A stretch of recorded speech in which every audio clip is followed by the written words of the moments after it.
여섯 번째 세션 시작하려고 합니다. 저는 이번 세션을 기획하고 진행을 맡은 BIYN의 김주원입니다. 반갑습니다. BIYN은 10대에서 30대의 청소년들이 주체가 돼서 기본소득이 실현된 사회를 만들기 위해 모인 개인과 단체들의 네트워크인데요. 저와 동료들은 누구나 기본소득을 통해 자신의 입장에서 유효한 문제들을 도출할 수 있다고 믿고 기본소득이 정책화되어가는 과정에 다양한 목소리를 담아 기본소득을 공동의 답으로 만들어가고자 합니다. 이렇게 설명을 하지만 실은 한 줄로 저희 조직에 대해 설명하기 어려워서 저희가 기본소득 말하기 다시 기본소득 말하기라는 제목도 긴 책을 썼는데요. 현장에서도 구매하실 수 있고 알라딘 서점에서도 구매하실 수 있습니다. 저희 세션 발표 듣기 앞서 세션을 기획하게 된 배경을 약간 소개해드리고자 하는데요. 그 제목이 기본소득으로 가족의 정상성 질문하기입니다. 저희 이번 라운드 테이블은 한국 사회의 정상가족에 대한 페미니즘의 비판적 관점이 기본소득과 만났을 때 어떻게 확장될 수 있을까를 모색하는 과정에서 기획이 됐는데요. 이 가족의 정상성에 대한 질문이 젠더, 계급에 대한 문제를 아울러서 사회의 역할을 제기한다고 생각했기 때문입니다. 그렇다면 저성장 시대에 불안정 노동이 일상화된 한국 사회는 어떤 사회적 안전망을 구축하고 있을까 질문해 볼 수 있을 텐데요. 경제 활동이나 소득 획득, 보험, 돌봄, 부양, 한국에서는 이 모든 것이 가족을 단위로 이루어집니다. 가족이 거의 유일한 돌봄과 부양의 공동체라고 할 수 있는데요. 하지만 한국 사회의 정상가족은 가부장 중심의 공동체로서 여성의 노동을 비가시화하고 여성의 주체성에 제약을 걸어왔다고 저희는 보고 있습니다. 게다가 동성 커플, 성소수자 커플, 비성애적 동거 관계 등 한국 사회가 정의하는 가족에 포함되지 못하는 다양한 공동체가 있습니다. 다시 말하면 현재 한국 사회의 가족 제도는 정상가족 규범을 바탕으로 해서 차별과 소외를 야기하고 있으며 법 제도 역시 변화해가는 현실을 따라가고 있지 못하다는 문제의식을 가지게 됩니다. 이게 곧 경제적 불평등과도 연결되는데요. 이 개개인의 삶에 안정적인 토대를 마련하는 사회의 역할을 가족이 대신하고 가족 중심으로 축적된 사유재산이 계급 불평등으로 이어지는 사회인 것입니다. 그래서 고위공직자 자녀 특혜 문제라든지 저희 수조론 있죠. 자조적인 어떤 수조론 역시 가족을 중심으로 하는 뿌리 깊은 계급 불평등에 대한 문제 상황을 보여준다고 얘기할 수 있을 것 같습니다. 한편 저성장 시대, 기후위기 시대에 불안정 노동이 일상화되면서 전통적인 생애 기획 자체가 이제 무의미해져 가고 있다고도 볼 수 있을 텐데요. 학교를 졸업하고 취업하고 결혼하고 집 사고 아이 낳고 노후준비 이런 전통 어떤 생애 과업 같은 것을 착착착 수행하는 것 자체가 일단 불가능해져 가고 있다고 볼 수 있겠는데요. 여전히 누구와 같이 혹은 혼자 어떻게 살아가야 할지는 굉장히 막막합니다. 저 자신부터가 되게 고민이고요. 치열하게 고민하지만 혼자 고민한다고 해서 답이 나올 것 같지도 않습니다. 그래서 이런 상황에서 모든 개인에게 주어지는 조건 없는 현금소득, 즉 기본소득이 생긴다면 어떤 변화가 생길까요? 또 기본소득이 가부장제와 경제적 불평등을 뛰어넘을 수 있는 발판이 될 수 있을까요? 그리고 이미 존재하고 있는 정상가족 바깥의 다양한 실천들과 기본소득이 어떻게 관계될 수 있을까요? 그래서 굉장히 큰 질문들인데요. 그래서 오늘 그 시작점으로 이제 이야기를 들려주신 세 분의 활동가를 모셨습니다. 그래서 가족이라는 화두를 경유하면서 각자의 현장에서 이어온 이 고민들이 무조건성, 개별성, 보편성을 특징으로 하는 기본소득이라는 아이디어와 만났을 때 어떤 새로운 가능성을 상상할 수 있을지 오늘 좀 연결을 해보려고 합니다. 그래서 세 분 소개해드리면요. 세상을 바꾸는 사회복지사에서 일하시는 김혜미님, 정상가족 바깥의 복지 현장과 기본소득을 주제로 발표해 주실 거고요. 은평주거복지센터에서 오신 전정래님, 기본소득과 월세 사례를 주제로 말씀해 주실 겁니다. 끝으로 BIYN 보스턴 피플팀, 그리고 한국성폭력상담소에서 활동하는 김신아님이 기본소득과 가족구성권을 주제로 발표를 해주실 예정입니다. 그래서 오늘 이 라운드 테이블은 딱 떨어지는 답을 도출하기보다는 관련한 질문들을 좀 더 풍성하게 좀 모아보자는 취지로 기획이 되었고요. 그래서 이제 세 분의 이야기를 여러분들께서 잘 귀 기울여 들어주시고 이 시간 동안만큼은 함께 고민을 해보자고 제안드리고 싶습니다. 그러면 이제 첫 번째 발표자 김혜미님을 모시겠습니다. 네, 박수로 맞아주세요.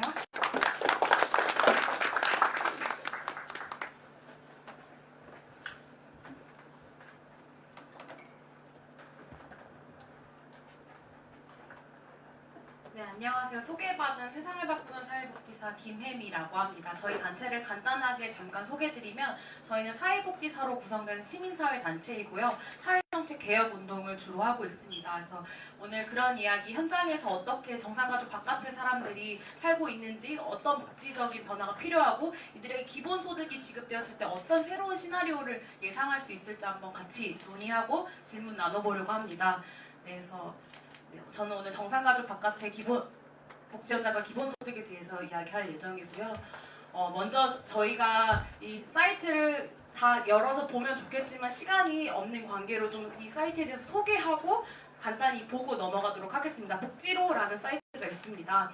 사회정책들을 모아놓고 내가 어디에 해당되고 내가 어떤 사회보장 정책을 혜택받을 수 있는지 그것들을 클릭해서 들어가면 볼 수 있는 사이트입니다. 근데 사실 저는 이 사이트에 굉장히 문제가 있다고 생각을 하고 있습니다. 대표적으로 픽토그램화로 이제 이것들을 보여주고 있는데요. 굉장히 저는 이 그림 자체가 정상가족을 이데올로기를 고착화시키는 그림이라고 생각이 들고요. 특히나 이곳에 들어갔을 때 이제 자신의 연령 생애 주기를 체크할 수 있는 구조들 곳들이 있습니다. 만약에 청년이면 청년, 여성이면 여성, 노인이면 노인 이런 식으로 장애인이면 장애인 이렇게 체크할 수 있는데요. 이것들을 동시에 체크하는 것이 불가능합니다. 현재 시스템 상으로는. 그래서 여성이면서 청년일 수는 없고 청년이면서 장애인일 수는 없는 것이지요. 근데 저는 이거에 대한 문제 제기를 하는 것은 지금은 단순히 장애인이기 때문에 장애인 정책만 필요하고 청년이기 때문에 청년 정책만 필요한 사회는 아니라고 저는 생각합니다. 그래서 지금 이것들을 변화시키고 이것들에 대안적인 어떤 생각들이 좀 열어야 할 필요성이 있다고 느끼고요. 그래서 이미 내가 어떤 복지 혜택을 받을 수 있는지 들어갈 수 있는 사이트부터 현재의 어떤 가족 정책이나 현재의 가족 모델로서만 규정 짓는 것들은 좀 이제 변화할 필요성이 있다고 문제 제기를 갖고 있습니다. 그리고 이제 이곳에 들어가서 사이트에 들어가서 이제 체크합니다. 만약에 제가 청년으로 들어갔어요. 그러면 그런 질문들이 나옵니다. 금전적으로 어려움이 있으신가요? 건강에 어려움이 있으신가요? 한부모신가요? 임신을 하셨나요? 이런 질문들이 있습니다. 그럼 이렇게 체크해서 들어가면 결과적으로 내가 어떤 복지 혜택을 받을 수 있는지가 목록이 차르륵 뜹니다. 만약에 임대주택이라든지 장애연금이라든지 이런 것들이 쫙 뜨는데요. 여기 이제 마지막에 이것들을 받았을 때 내 삶이 어떻게 변화될 수 있는지에 대한 사례가 등장을 합니다. 근데 이 사례가 굉장히 재밌습니다. 저는 이 사례를 보고 빵빵 터지는데요. 일단 이제 제가 이 결과는 제 나이가 올해 만으로 25인데요. 그러니까 25세를 체크하고 청년을 체크하고 나는 집이 없고 건강하지 않고 돈이 부족하다라고 체크를 해서 나온 그 결과 중에 하나인데요. 네, 이런 게 나옵니다. 전세감을 이렇게 얘기를 하면서 엄마 맹자의 비법, 이게 심지어 복지로 사이트에 나와 있는 실제적인 이제 홍보물입니다. 그냥 당연히 집은 교육을 위한 곳, 그리고 그 학구열을 불태울 수밖에 없는 이런 예시가 바로 뜹니다. 그러니까 기존 주택 전세 임대를 가도 그냥 내가 오랫동안 편안하게 살 수 있고 나의 주거권을 보장하는 어떤 사례가 아닌 맹자 엄마가 아이를 위해서 학군이 좋은 곳으로 이렇게 찾아다녀야 하는 이런 사례가 복지 정책에서 보여주고 있는 사례죠. 하나 더 기가 막힌 사례가 있습니다. 네, 이제 이건 제가 여성으로 들어갔을 때입니다. 보십시오. 이제 즐거운 우리 집으로 놀러 오세요. 그래서 일단 혼자가 아니라는 것들이 감지가 딱 됩니다.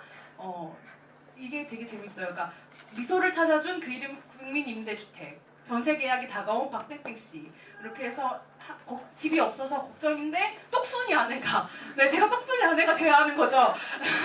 그래서 석순이 아내가 환하게 웃으면서 말합니다. 여보 이제 집 걱정 안 해도 돼. 근데 저는 이게 명확하게 지금 복지 정책들이 여성에게 부과하는 모습들이라고 보여지고요. 그러니까 이미 아내는 집에서 놀고 있었던 겁니다. 근데 집에서 내내 집을 찾아본 거죠. 그러고서 남편이 이렇게 시름시름 알아서 이제 너무 일이 피곤해서 힘들게 딱 집에 왔더니 똑순이 아내가 짠!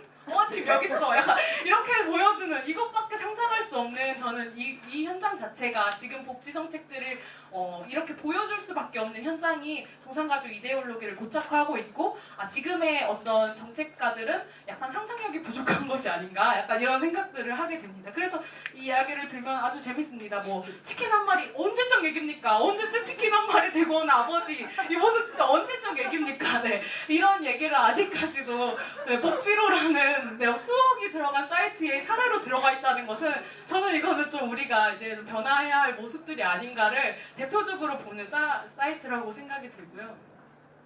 근데 이렇게 국가에서는 계속 가족을 형성하길 원합니다. 계속 아이를 낳아서 어쨌든 그 첫 번째 사례는 아이가 있다는 전제지요. 그 집에 학령기의 아이가 있다는 전제입니다. 그리고 두 번째는 이미 부부가 된 상태라는 것을 전제하고 있습니다. 그러나 우리나라는 지금 어떻습니까? 1인 가족 수가 매우 확장적으로 늘어가고 있습니다. 게다가 지금 보여드린 두 상황은 20대에서 30대 혹은 30대에서 한 50대 정도까지 얘기지만요. 우리나라는 65세 이상의 노인 중 1인 가구가 절반입니다. 그러니까 지금 굉장히 혼자 사시는 어르신들이 많은 거예요. 근데 이분들이 혼자 사는 것만이 문제가 아니라 다들 아시겠지만 우리나라 노인 빈곤율이 세계 1위입니다. 46%고 OECD의 거의 3배, 4배에 육박하죠. 그러니까 지나가시던 어르신들 두 분 중에 한 분이 빈곤 상태인 거예요. 근데 앞서 보여드렸다시피 노인에 대한 어떤 그런 이상적인 생각이나 상상을 할 수 없는 어떤 지금 이미 복지 정책에서 그런 규범을 만들고 있다고 생각이 들고요. 또한 이제 47년이 되면 10집 중에 7집이 1인 가구에서 2위 가구 정도밖에 안 되는데 좀 어떤 우리가 그림을 그려야 하는지 이런 통계 자료가 보여주는 것 같습니다. 게다가 이제 1인 가구 증가 얘기는 계속 드렸는데 그러니까 이렇게 확 늘는다는 얘기입니다. 2017년에는 한 500만 가구였는데 800만까지 는다는 거죠. 근데 이게 늘어나는 것만 문제가 아닙니다. 이게 지속될 예정이라는 것입니다. 그러니까 사람들이 1인 가구를 만족하고 1인 가구로 살고 싶은 욕구는 계속해서 늘어난다는 거예요. 근데 여전히 복지 정책들은 2인 가구 이상의 것을만 상상하고 그들에게만 복지 정책을 주는 이런 것들은 저는 문제가 있다고 생각이 들고요. 그렇기 때문에 빈곤의 책임은 앞서 이제 김주원 선생님께서 말씀해 주셨지만 가족에게 묻고 복지 정책들은 죄다 신청주의고 맞춤형 복지는 그냥 공급자에게 편한 그냥 그 상상을 하는 거죠. 저 집은 4인 가구니까 저 집은 2인 가구고 집이 필요한 신혼부부니까 그러니까 이런 식으로 공급장벽으로 맞추고 그래서 결정적으로 모든 복지 정책이 지금은 가구 중심의 복지 정책으로 이루어져 있는 게 저는 문제라고 생각을 하고 있습니다. 그래서 이제 이렇게 해놓고서 뭘 하겠다는 거지, 뭘 바꾸겠다는 건지 잘 모르겠다는 얘기를 드리고 싶고요. 앞서 말씀드렸다시피 지금 65세 이상 노인 빈곤율은 거의 46%, 48%에 육박한 상태이고, 네, 그래서 저는 사실 기초연금 관련된 운동들을 하고 있습니다. 이러다 보니 수급자 어르신들을 굉장히 현장에서 많이 만나는데요. 그러니까 이분들의 삶이 녹록지 않다는 것들은 다 아실 겁니다. 그래서 저는 왜 가장 힘들고 가장 아픈 곳을 보지 않고 계속 복지 정책들은 신혼부부 위주, 어떤 학령기에 자녀가 있는 가족을 위주로 하고 있는지에 대해서 계속 묻고 싶습니다. 게다가 이렇게 가족 중심, 가구 중심의 정책들이, 복지 정책들이 있다 보니 굉장히 좋은 제도들이 들어와도 이것들을 다 수용하지 못하는 문제들이 발생하고 맙니다. 대표적으로 지금 서울시에서 하고 있는 청년수당, 경기도에서 하고 있는 청년기본소득, 노인기초연금을 저는 문제가 있다고 말씀드리려고 하는데요. 첫 번째 이제 청년수당 같은 경우에는 사실 서울시에 있는 모든 청년들에게 일자리를 할 수 있고 그 청년들이 조금 더 나은 삶을 영위할 수 있도록 청년수당을 지급하기로 했었습니다. 근데 하지만 지금 국민기초생활수급자, 그 수급가구에 있는 사람들은 받지 못해요. 내가 그냥 국민기초생활수급자 가구이기 때문에 못 받는 겁니다. 전 이게 과연 우리가 어떤 기본소득이 들어와도 지금 이렇게 될 수밖에 없는 복지 정책들의 연결고리가 끊어져야 하지 않는가라고 말씀을 드리고 싶고요.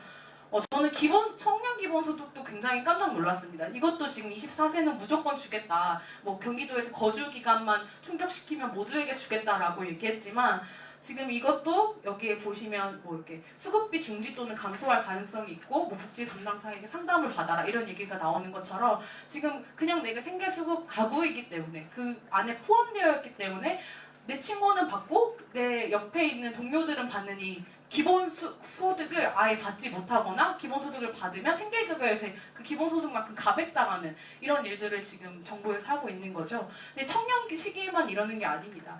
네, 기초연금도 똑같이 이러고 있습니다. 그러니까 우리가 지금 어떻게 기본소득이라고 무조건 지급받고 충분하게 지급받고 내가 내 삶을 정말 더 좋게 살기 위해서 받는 이런 복지정책들에 이런 구멍들이 존재하는 거죠. 그래서 근데 이런 것들이 왜 존재할까 생각했을 때는 앞서 말씀드린 어떤 가족 안에 그 생계급여를 받는 가구이기 때문에 있는 것도 있고요. 지금 개인에게 주는 것을 굉장히 그것보다는 가족에게 주는 것을 훨씬 더 편하게 생각하는 이런 기반들이 작동해서 이런 문제들이 발생하고 있다고 생각을 하고 있습니다. 근데 물론 이제 앞서 여러 가지 빈곤 상황이나 그런 문제점들을 말씀드렸습니다. 근데 저는 기본소득은 신이 아니기 때문에 이런 모든 문제를 완전히 해결할 수 없다는 거는 네, 저는 개인적으로 느끼고 있습니다. 어르신들 만나거나 그 청년들 만나면 물론 이것 덕분에 내가 과일을 사 먹거나 이런 식의 약간 생활이 좋아지는 질적인 측면은 있지만 물론 이게 다 해결을 해주진 않을 거라고 저는 생각을 합니다. 하지만 제가 지금 오늘 얘기하는 가족구상권과 기본소득을 지지하는 이유는 첫 번째 일단 내 삶의 새로운 시나리오가 생기는 것입니다.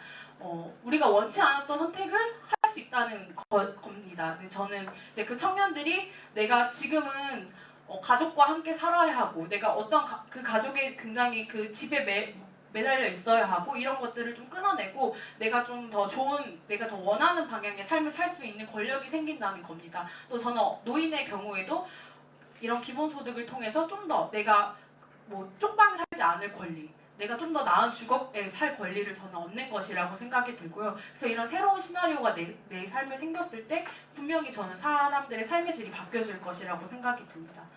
또한 저는 이 기본소득이 재원 마련 방법이 전 자본주의를 바꿀 수 있는 해결책이라고 생각을 합니다. 그래서 단순히 모두에게 주기 위해서가 아니라 이 재원 마련의 방법이죠. 이제 여러 가지 재원 마련의 방법이 나오고 있다고 저는 생각을 하고 있습니다. 뭐 탄소세라든지 토지 배당이라든지 이런 방법 자체가 저는 이 자본주의의 사회를 바꿀 수 있는 것. 그래서 모든 사람이 개인에게 평등을 줄 수 있는 권력들이 생기는 것이기 때문에 기본소득을 좀 지지하고요.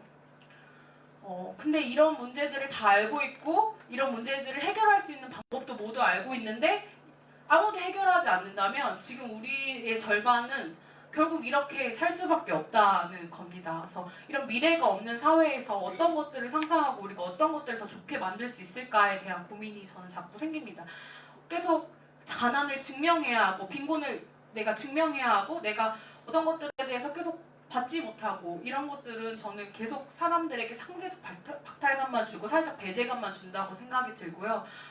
실제로 네 그리고 이제 우리나라 같은 경우에는 가족이 아니면은 너무 할 수 없는 게 많잖아요. 뭐 내가 의료 보호인도 될 수 없고 내가 어떤 것들에서 증명을 할 수 없는 사회이기 때문에 이런 것 자체가 어떤 사회적으로 가족이 없는 사람들이나 빈곤한 사람들을 계속 사회 밖으로 떼미는 것들을 만들고 있다고 저는 생각을 합니다.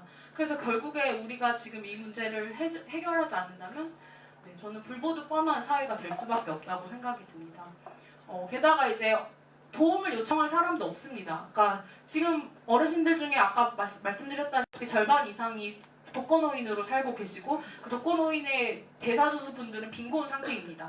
그랬을 경우에 정서적으로 기댈 사람도 없고 경제적으로 곤란할 때 가족 외에 도움을 요청할 사람이 없는데 가족이 없는 거죠. 그러니까 아무도 이 사람들에 대해서 생각을 해주지 않는 겁니다. 또한 생활이 어려울 때 도움을 요청할 사람도 없는 거죠. 그러니까 내가 지지하고 내가 나를 돌봐주고 나를 알아주는 사람이 없는 사회라는 것이 저는 굉장히 이 사회를 더욱더 분열시킨다고 생각을 하고 있고요.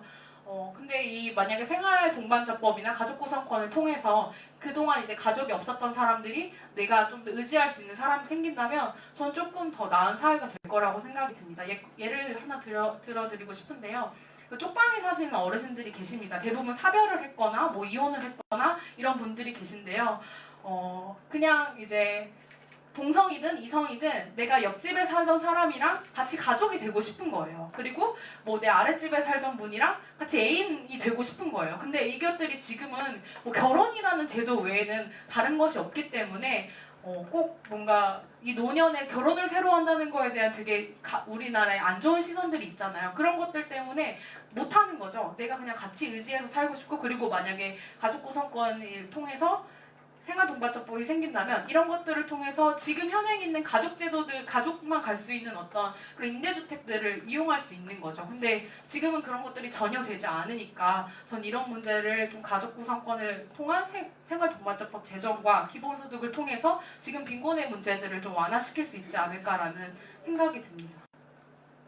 그래서 저는 기본소득이라는 것이 같이 가려면요, 이런 것들이 함께 가야 한다고 생각이 듭니다. 특히나 지금 가장 문제가 되고 있는 부양의무자 기준 폐지죠. 그러니까 이 제도 때문에 지금 어떤 복지 정책들이 제대로 작동할 수가 없고, 또한 이제 차별금지법, 그러니까 차별금지법과 생활동반법 좀 같이 가야 한다고 생각이 드는데요. 그러니까 혼인평등이라든지 내가 그냥 어떤 나이에도 어떤 시기에도 나와 생활을 함께 할 수 있는 사람들과 살 수 있는 사회를 만드는 건 저는 이런 것들이 필요하다고 생각하고요. 그래서 이런 모든 어떤 가족 정책, 그리고 개인으로서 살 수 있는 사회, 개인도 얼마든지 이 사회 안에서 목소리를 낼 수 있는 사회를 만들었을 때 이 기본소득이라는 열차가 좀 같이 잘 힘을 받아서 달릴 수 있지 않을까 생각이 듭니다.